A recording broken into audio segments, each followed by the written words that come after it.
Hi hello welcome to post 360. నేను మీ మురళి రాపల్లి. రాష్ట్రంలో జరుగుతున్నటువంటి పరిస్థితులపై మన డిప్యూటీ సీఎం మన పవన్ కళ్యాణ్ గారు ఈరోజు జనసేన పార్టీ నాయకులతో ఒక మీటింగ్ పెట్టడం జరిగింది.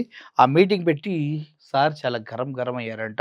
ఎందుకంటే తిరుమల తిరుపతి లడ్డు విషయంలో జన సైనికులు ఎవరు గట్టిగా మాట్లాడతలేదని ఆయన ఫీల్ అవుతూ ఉన్నారంట. ఎందుకంటే ఈయన బయటకొచ్చి మాట్లాడిందే తప్పుడు వాగుడు కదా!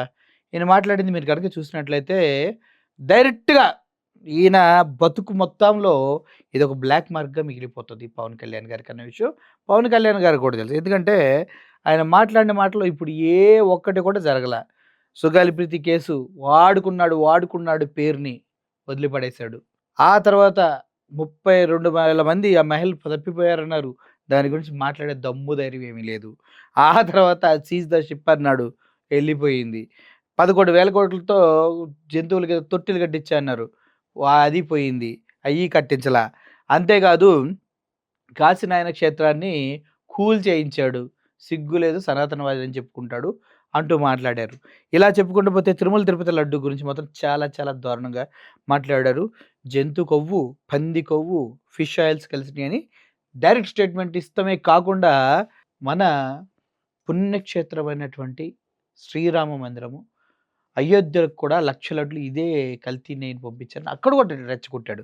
ఇంత దిగజారి మాట్లాడినటువంటి పవన్ కళ్యాణ్‌కి ఇప్పుడు బయటకొచ్చి సమాధానం చెప్పే దమ్ము లేక టీమ్ మొత్తాన్ని మీరు మాట్లాడండి మీ బతుకులంతా నా చేతిలో ఉన్నాయి. మీ చట్టాలని నేను ఇప్పుతా అని మాట్లాడుతూ ఉన్నాడంట. అసల ఇంత చేతగాని నాయకుడిని ఆంధ్రప్రదేశ్‌లో ఎవడన్నా చూసుంటాడంటే నాకైతే అస్సలు లేనే లేదు. ప్రజల అభిమానం ఉండటం వేరు, నాయకుడిగా ఎదగటం వేరు. సినిమాల్లో యాక్ట్ చేసిన ప్రతి ఒక్కరికి అభిమానులుంటారు. అవి కొన్ని ఓట్లుగా మారొచ్చు. కానీ ఎప్పుడైతే నువ్వు నాయకుడిగా ఎదిగావో, నువ్వు చేయాల్సిన పనులేంటో నీకు తెలియాలి. అది తెలియక ఇష్టం వచ్చినట్టు వాగి ఇలా పలచనైపోయి, ప్రజల్లో చులకనైపోయి చివరికి ఒంటరిగా మిగిలిపోతున్నాడు పవన్ కళ్యాణ్ అనటంలో ఎటువంటి సందేహం లేదు.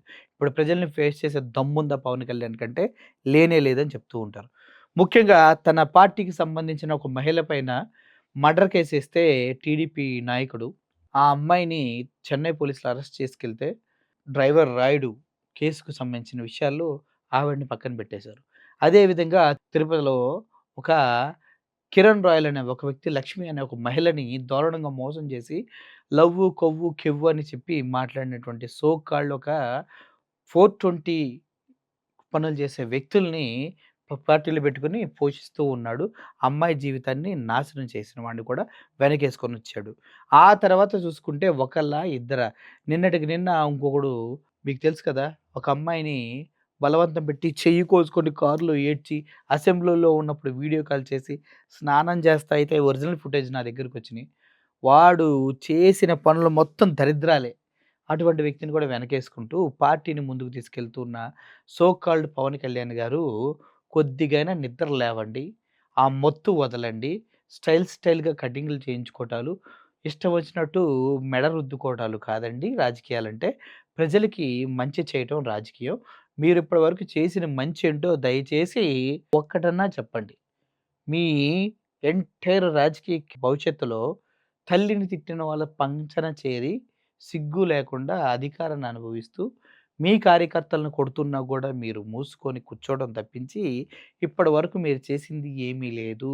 స్వలాభం కోసం, సొంత లాభం కోసం పార్టీ పేరును అడ్డం పెట్టుకొని కోటాను కోట్లు సంపాదించడంలో మీరు మీ వాళ్ళకి కొన్ని 1200 ఎకరాల భూమిని ఇప్పించే ప్రయత్నాలు చేసి ఇలా కొన్ని లక్షల కోట్ల ఆస్తులను సంపాదించుకోవడంలో పెట్టేటటువంటి కాన్సంట్రేషన్ కొద్దిగన్నా ప్రజల పైన పెట్టండి. మీరు వీళ్ళని తిడితే ఏమొస్తది చూడండి. మీటింగ్ నుంచి వస్తున్నాడు.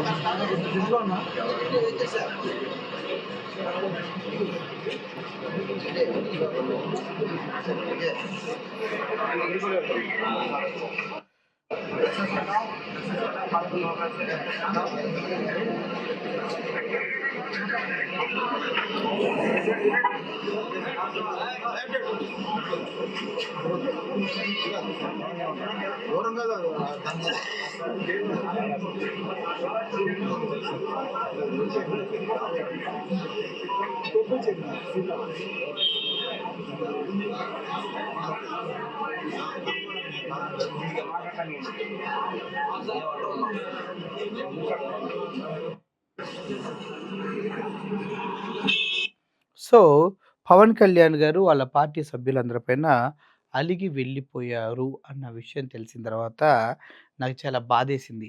ఈ అలక వెళ్ళిపోతూనే బెదిరింపు కూడా చేశారట. "మీ బతుకులంతా, మీ చట్టాలంతా నా దగ్గరున్నాయి."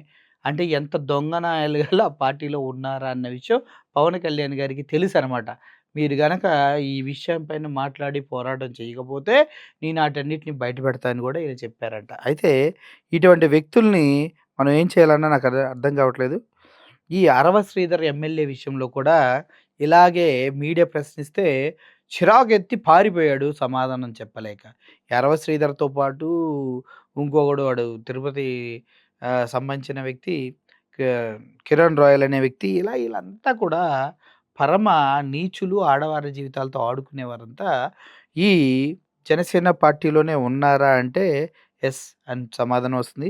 వాళ్ళందరితో వీళ్ళు ఇలా చేయకూడని తప్పులన్నీ చేయిస్తూ వాటినన్నీ బ్యాకప్ చేసి పెట్టుకొని, మీరు ఇదే మాట్లాడాలి, ఇలా మాట్లాడకపోతే మీ బతుకులు బయటపెడతా అంటూ పవన్ కళ్యాణ్ రేంజ్‌లో ఉన్నటువంటి ఒక వ్యక్తి కూడా వాళ్ళ క్యాడర్‌ని భయపెట్టి లడ్డు వివాదంపై మాట్లాడి రచ్చ చేయాలని ప్రోత్సహించటం వెనక చేతకానితనం, పనికిమాలిన మాటలకి సమర్థించుకోవడం కోసం ఇటువంటి పన్నాగాలు పన్నుతున్నారన్న విషయం సుస్పష్టంగా అర్థమవుతుంది. పవన్ కళ్యాణ్ గారు ప్లీజ్ కొంచెం ఎదగండి. మనుషుల కోసం బ్రతకండి. మీకోసం మీరు బ్రతకండి. అర్థమైందా? Thank you for watching this video. Murali signing off. Thank you so much.